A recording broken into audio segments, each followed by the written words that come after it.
Chers amis, bonjour et joie nouvelle de nous retrouver dans cette émission Ta parole est vérité. Nous allons réfléchir aujourd'hui un petit peu sur l'essentiel de la vie chrétienne. Ça, c'est un thème, vous voyez, où vous tous qui allez m'écouter, vous êtes d'accord parce qu'il n'y a pas de souci.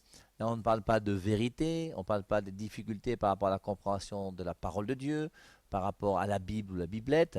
On va parler d'un thème qui intéresse tous les chrétiens du monde entier, à savoir la nouvelle naissance. La nouvelle naissance, c'est montrer que je ne peux être chrétien qu'en acceptant de recevoir la grâce de Dieu. Alors, je voulais vous lire Jean chapitre 1, verset 12. Alors, dans cette traduction, qui est une traduction protestante, mais à tous ceux qui l'ont reçu, elle a donné le pouvoir de devenir enfants de Dieu, ceux qui croient en son nom, et qui sont nés non du sang, ni de la volonté de la chair, ni de la volonté de l'homme, mais de Dieu. Alors, je reprends. Mais à tous ceux qui l'ont reçu, elle a donné le pouvoir de devenir enfant de Dieu. C'est pour ça que je n'aime pas cette traduction. Parce que ce n'est pas juste. Et cette traduction Louis II, qui est malheureusement la traduction officielle des protestants, traduit ce verset d'une manière pour moi erronée. Mais à tous ceux qui l'ont reçu, elle, c'est le elle là qui me dérange. Et le elle la dérange pourquoi? Parce que si on prend une autre traduction, je vais essayer dans ma Bible des peuples pour voir. Mais à tous ceux qui l'ont accueilli, il a donné le pouvoir de devenir enfant de Dieu. Qui donne le pouvoir de devenir enfant de Dieu? Il ou elle? Le il l'a émis pour qui et le elle l'a émis pour qui? Jean 1,12. À tous ceux qui l'ont accueilli, à ceux qui l'ont reçu, il a donné ou elle a donné le pouvoir de devenir enfant de Dieu. Qui fait de toi un enfant de Dieu? Alors, le elle l'a émis pour qui? Pour la parole. Et le il l'a émis pour qui? Pour Jésus. Est-ce que c'est Jésus qui donne la vie divine ou est-ce que c'est la parole de Dieu qui donne la vie divine? Et cette distinction que je fais avec vous, ce passage, je l'ai lu très longtemps, mais aujourd'hui, ça m'irrite. Parce que ce n'est pas la parole de Dieu qui donne la vie divine. Ce qui donne la vie divine, c'est la personne de Jésus. La parole de Dieu n'a pas été crucifiée pour toi. La parole de Dieu n'est pas morte pour toi. Mais Jésus-Christ a été crucifié pour toi et Jésus-Christ est mort pour toi. Et celui qui donne la vie divine, c'est il, c'est Jésus.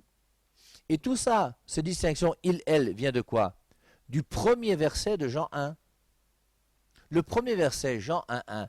Au commencement était la parole ou au commencement était le verbe. Alors, c'est un peu technique si vous voulez, je vous l'accorde, mais comme on en a parlé déjà longtemps dans nos émissions, en faisant la distinction entre au commencement était le verbe et au commencement était la parole, on voit la conséquence. Quand tu mets au commencement était la parole, c'est la parole qui devient la source de ton salut. Quand tu mets au commencement était le verbe, c'est la deuxième personne de la Trinité, c'est Jésus qui devient la source de ton salut. Et on voit bien Jean 1,12, à ceux qui l'ont reçu, à ceux qui l'ont accueilli, il a donné ou elle a donné.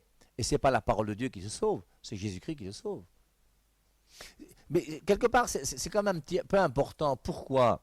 Parce que je crois que la conséquence de cette traduction erronée qu'on retrouve dans Au commencement était la parole.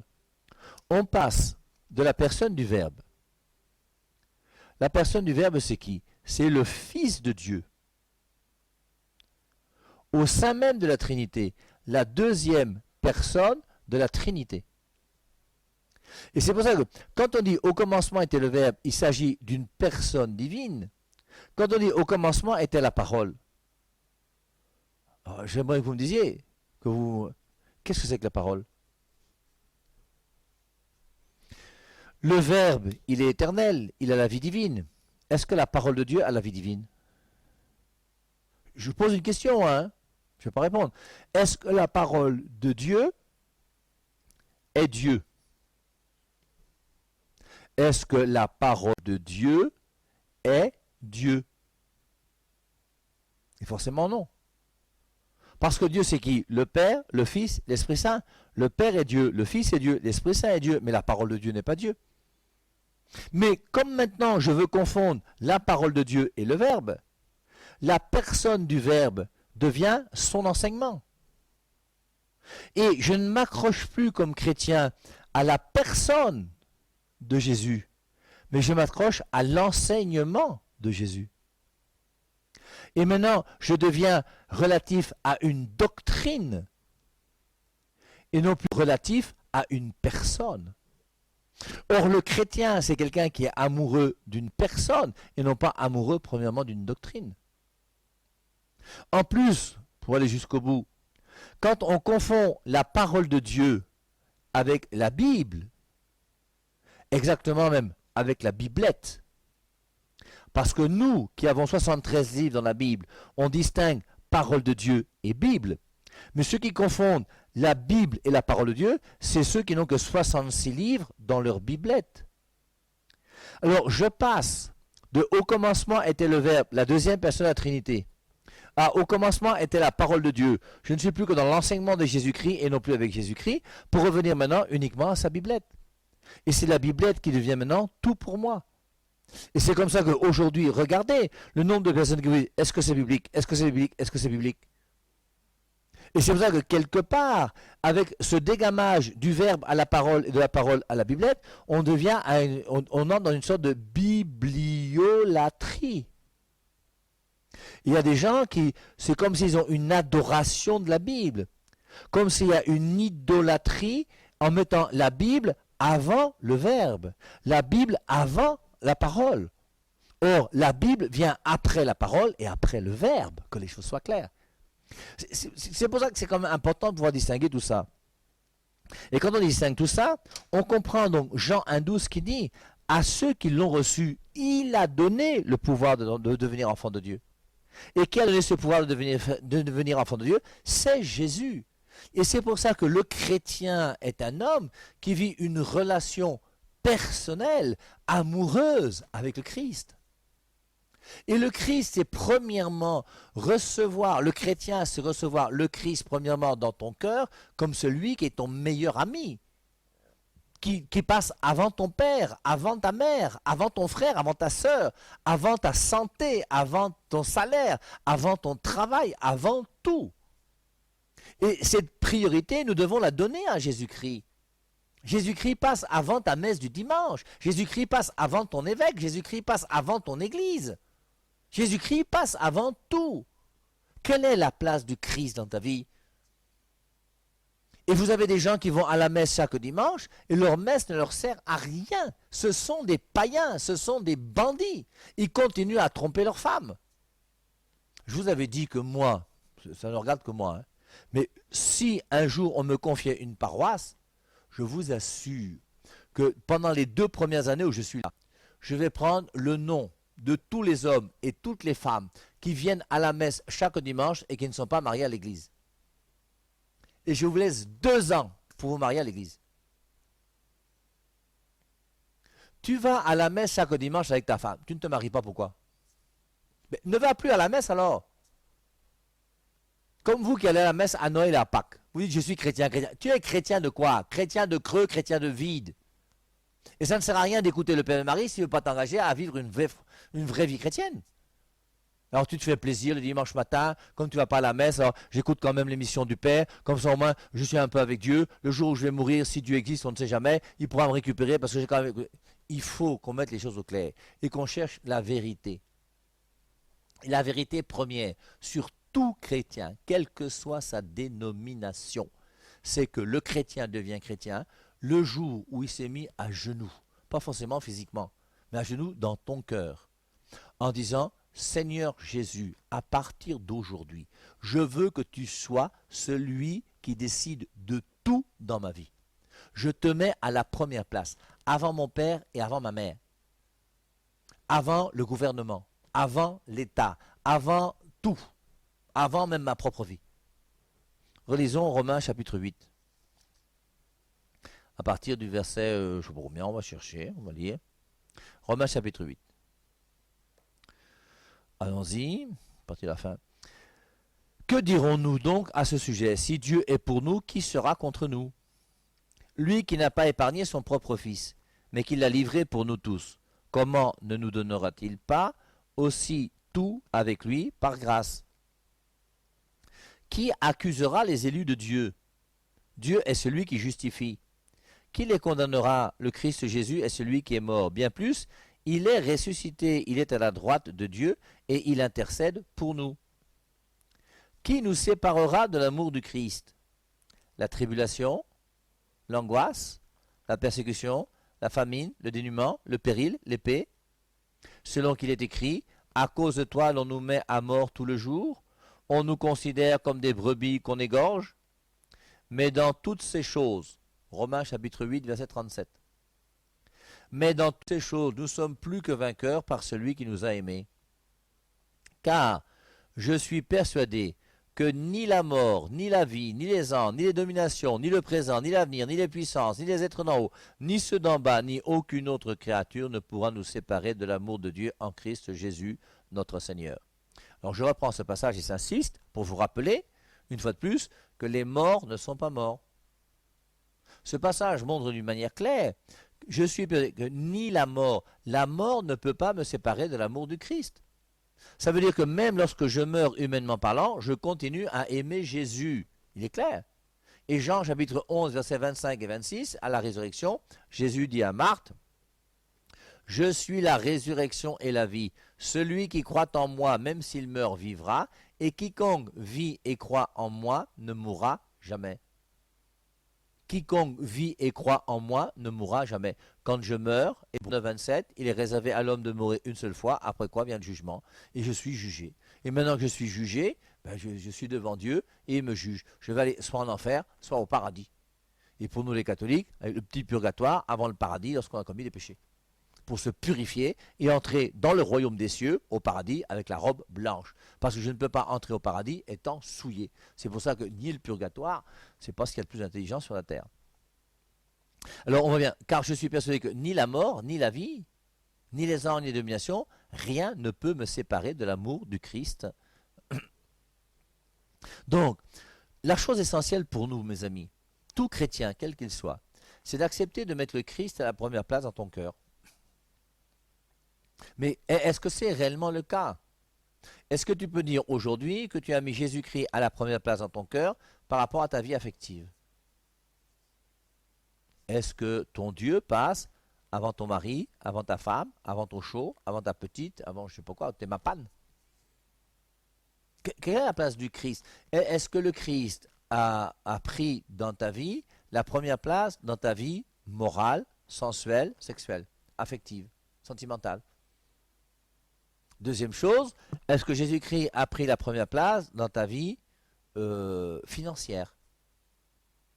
Et je crois que là où on va reconnaître ceux d'entre nous qui ont donné leur vie au Christ d'une manière radicale, c'est par rapport à ta vie morale et par rapport à ta vie financière. Est-ce que dans ton argent, tu gardes une partie que tu remets à ton église, comme on le faisait avec la dîme dans l'Ancien Testament? Et même si Jésus-Christ n'en parle pas explicitement dans le Nouveau Testament, il y a quand même un petit passage que je vais vous lire dans Matthieu au chapitre 23, si mes souvenirs sont bons.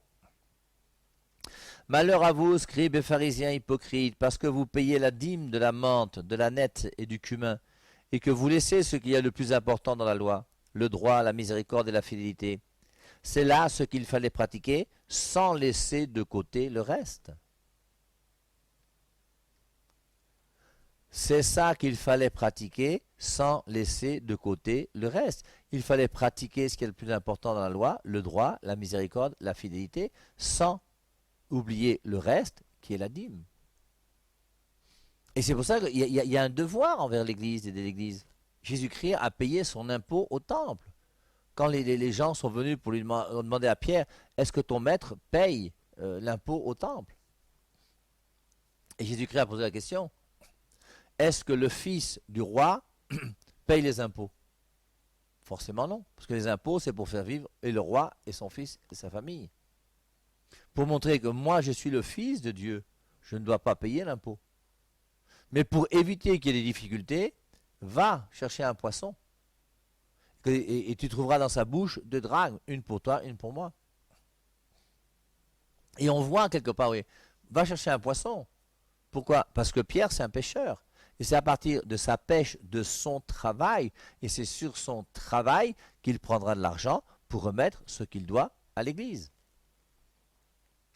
La chose essentielle pour nous, c'est de donner sa vie au Christ d'une manière radicale et totale. Est-ce que tu aimes Jésus-Christ de tout ton cœur, de toute ton âme, de toutes tes forces? Est-ce que je peux aimer Jésus-Christ et continuer à aller chez les marabouts? Est-ce que je peux aimer Jésus-Christ et continuer à flirter avec des doctrines qui sont bizarres? Est-ce que la parole de Dieu est réellement ce qui décide de ma vie? Et est-ce que réellement donc un jour j'ai dit à Jésus-Christ, je veux vraiment être ton enfant, ton frère, ton ami, je veux marcher avec toi et je veux que tu sois celui qui dirige ma vie. Alors, on peut reprendre Matthieu chapitre 10 à partir du verset 34, où on nous dit d'une manière claire et nette que ne pensez pas que je sois venu apporter la paix sur la terre. Je ne suis pas venu apporter la paix, mais l'épée. Dans Jean 14, 27, il dit, je vous laisse la paix, je vous donne ma paix. Et Jésus-Christ nous donne la paix. Il est venu apporter la paix sur la terre. Il est le prince de la paix, comme dit Isaïe 9, 5. Ne pensez pas que je sois venu apporter la paix sur la terre. Je ne suis pas venu apporter la paix, mais l'épée. Alors, il est venu apporter la paix intérieure, la paix profonde. La paix, d'ailleurs, qui manifeste que nous sommes vraiment enfants de Dieu. Comment tu vas comprendre que ta vie chrétienne est une vie qui est bonne? C'est à la paix que tu vis. Et quand tu as la paix dans le cœur, tu n'as plus aucun souci. Je crois que c'est le premier signe. Parmi les fruits d'Esprit Saint, dans Galates 5, 22, c'est le troisième. Il y a l'amour, la joie, la paix. Mais personnellement, moi je trouve que la paix est très importante. Et tant que tu n'as pas la paix dans le cœur, c'est qu'il y a quelque chose qui ne va pas. C'est que tu vis mal, c'est que tu poses des actes qui ne sont pas bons. Et une fois que tu vas barrer ces actes qui ne sont pas bons, tu vas trouver la paix. Mais cette paix profonde que Jésus-Christ te donne, parce que tu veux faire la volonté de Dieu, en faisant la volonté de Dieu, forcément, il y a des gens qui vont s'opposer à toi. Et c'est pour ça que je ne suis pas venu apporter la paix. Il y a des gens qui vont s'opposer à toi et tu seras en guerre parce que toi, tu veux vivre l'évangile de Jésus-Christ, mais ceux qui sont autour de toi ne veulent pas que tu vives l'évangile de Jésus-Christ. Et trouvent que ton évangile est trop dur et difficile à vivre. Eux, ils veulent leur gombo, ils veulent leur choco, ils veulent leurs histoires. Et toi, comme tu es intègre, tu les énerves. Celui qui dit la vérité, il doit être exécuté. C'est pour ça que tous les hommes sont morts martyrs, sauf un Jean. Mais le nombre de martyrs chrétiens sur la terre, c'est énorme. Est-ce que nous aurons la chance un jour de mourir martyrs? Je n'en sais rien. Ne pensez pas que je sois venu apporter la paix sur la terre. Je ne suis pas venu apporter la paix, mais l'épée. Car je suis venu mettre la division entre l'homme et son père, entre la fille et sa mère, entre la belle-fille et sa belle-mère. Quand un père et un fils sont sur la même longueur d'onde par rapport à la foi, il n'y a pas de division entre eux. Mais quand le père est chrétien et que le fils n'est pas chrétien, il y a une opposition. Quand c'est le fils qui est chrétien et le père qui n'est pas chrétien, il y a une opposition. Et c'est toi qui vas vouloir vivre l'évangile de Jésus-Christ d'une manière joyeuse, heureuse, paisible, pleine de charité, forcément tu seras persécuté. Quand une fille dit à son père et à sa mère, pas de relation sexuelle tant qu'on n'est pas marié à l'église. Et ta mère te dit que moi, à ton âge, je nourrissais déjà la maison. À ton âge, je me cherchais déjà dehors et je me débrouillais seul. Voilà les conseils toxiques d'une matière stupide et idiote. Et quand je suis chrétien, j'aide mon enfant, je protège mon enfant. Et je ne peux pas proposer à mon enfant de se prostituer. Ça n'a pas de sens. Et c'est pour ça que moi qui ai reçu baptême, communion, confirmation, je veux mener ma vie chrétienne. Je veux garder ma virginité jusqu'au jour du mariage. Mon père et ma mère me mettent la pression pour que je puisse commencer à me prostituer un peu. Bon, je fais comment? Il y aura une opposition entre le père et la mère et l'enfant de la maison. Je ne suis pas venu apporter la paix sur la terre, mais l'épée. On sera divisé. On aura pour ennemis les gens de sa propre maison. Le père sera divisé contre le fils, sa belle-fille, etc., etc. Celui qui aime père ou mère plus que moi n'est pas digne de moi. Alors, j'insiste, mais alors je crois que ceux qui écoutent régulièrement ta parole est vérité, vous serez déjà d'accord, c'est que celui qui aime père ou mère plus que moi n'est pas digne de moi. On voit bien que par rapport à tes fiançailles, la fille que tu as choisie, tu n'as pas à demander à ton père s'il est d'accord. Et tu dois préférer Dieu et sa volonté à ton père. Et quand ton père te demande de poser un acte qui n'est pas conforme à ce que Dieu veut, tu as le devoir de ne pas obéir à ton père. Si vous voulez vous marier avec une fille que vous aimez bien, ton père ne veut pas parce qu'elle n'est pas la même tribu ou je sais pas quoi encore, ou tout ce que vous voulez. Tu, tu- tu as le choix entre Dieu et ton père, c'est tout. Et c'est toi qui dois choisir, hein. Et tu sais que tu dois choisir. Et maintenant, si tu es incapable de choisir, c'est que tu es un lâche, c'est tout. C'est tout.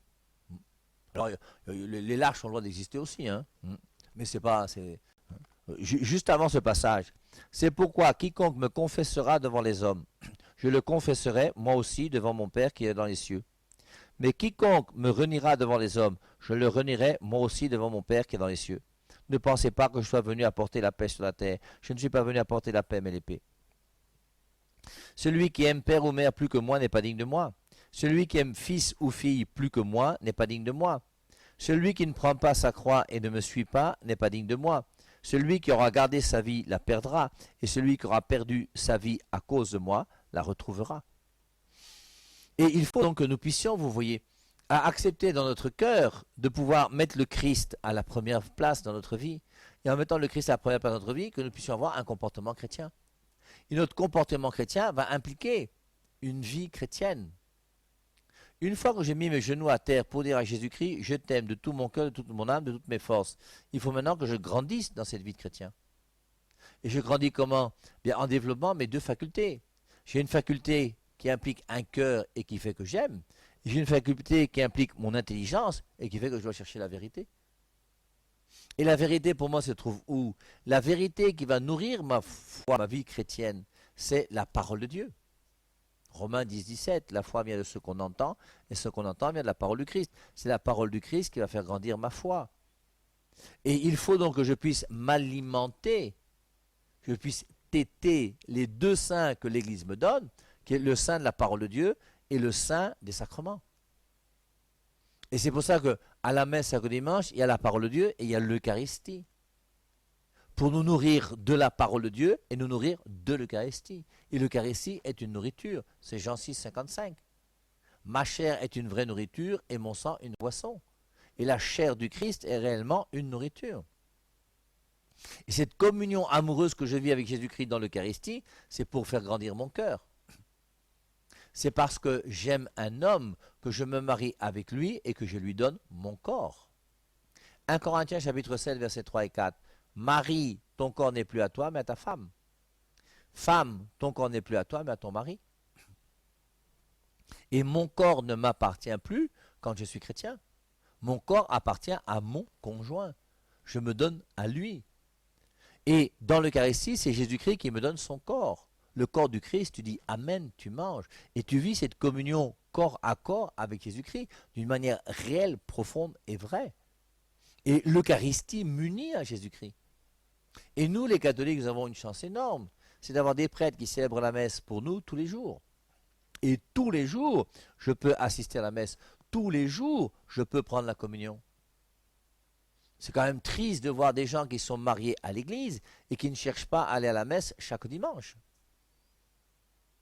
Alors on est occupé, bien sûr on est occupé. Mais rappelle-toi qu'un jour tu ne seras plus occupé parce que les asticots vont te manger. Moi je vous rappelle, je connais un homme qui n'avait pas le temps d'aller à la messe le dimanche. Il n'avait pas le temps de prier parce que c'était un entrepreneur. Il avait jusqu'à 7 chantiers en même temps. Et un jour il est tombé du 3e étage de son chantier. Et à partir de ce jour-là, il a eu le temps de prier parce qu'il s'est retrouvé paralysé dans un lit à l'hôpital pendant des mois et des mois et des mois. Ensuite, on l'a transporté chez lui, où il est resté paralysé chez lui à la maison. Et maintenant qu'il est paralysé à la maison, il a le temps de prier. Alors je ne dis pas qu'il faut qu'on ait un accident pour qu'on prie. Je dis que soyons intelligents et comprenons que ce n'est pas parce que nous n'avons pas fait d'accident que nous ne devons pas prier. Et prenons du temps pour les choses essentielles. Et si tu crois que Dieu pour toi est essentiel, ben prends du temps pour lui. Et de temps en temps, il faut savoir quitter ses amis, quitter le bar, quitter le golf ou je ne sais pas quoi, pour prendre du temps pour Dieu. Et la messe du dimanche, pour nous, en tant que catholiques, ce n'est pas facultatif. Et ce n'est pas facultatif, pourquoi? Parce que je ne peux pas dire que j'aime Jésus. Et Jésus-Christ veut vivre avec moi dans l'Eucharistie, cette messe qui est célébrée en me donnant la parole de Dieu et en me donnant le corps à corps avec lui. Et moi, je refuse. Et au bout d'un moment, c'est important quand même qu'on puisse savoir exactement ce qu'on veut. Tu dis que tu donnes ta vie à Jésus-Christ, très bien. Tu as la foi, où sont tes œuvres? Et je ne peux pas avoir une foi qui n'est pas accompagnée par les œuvres. Je vous rappelle Jacques chapitre 2, le verset 24. Juste après Hébreu, Jacques, chapitre 2, verset 24, qui dit: Vous le voyez, c'est par les œuvres que l'homme est justifié et non par la foi seulement. Je dis que j'ai la foi, je dis que je suis croyant, mais je ne suis pas pratiquant. Je ne vis pas concrètement ma vie comme Jésus-Christ me le demande. À quoi cela sert-il? C'est ce qu'il est dit avant, hein. Mais quelqu'un te dira, toi tu as la foi et moi j'ai les œuvres, montre-moi ta foi sans les œuvres, et moi par mes œuvres je te montrerai ma foi. Tu crois qu'il y a un seul Dieu, tu fais bien, le démon le croit aussi et il tremble. Donc c'est important pour chacun d'entre nous de pouvoir comprendre que mettre Dieu à la première place dans notre vie va impliquer une manière de vivre qui fait que je peux m'opposer à mon père, à ma mère, à ma culture, à ma coutume, à certaines personnes, parce que ma manière de vivre sera conforme à ce que Dieu veut. Jérémie 17,5, maudit soit l'homme qui met sa confiance dans un mortel qui le détourne de Dieu. Tu as le choix entre la parole de Dieu qui t'est donnée et la parole d'un homme, la parole de coutume, la parole d'un parti politique, tout ce que tu veux. Eh bien, il y a un choix à faire, Deutéronome 30,15, je mets devant toi le bonheur et le malheur, la vie et la mort, la bénédiction et la malédiction, choisis. Qui choisit, c'est toi et toi seul. Moi, je ne peux pas choisir pour toi. Si je pouvais le faire, je le ferais, mais je ne peux pas parce que Dieu t'a créé libre. Et tu es libre d'accepter Dieu ou de le refuser. À toi de faire ton choix, c'est tout. Chers amis, on se dit à dimanche prochain. Je vous dis bye bye.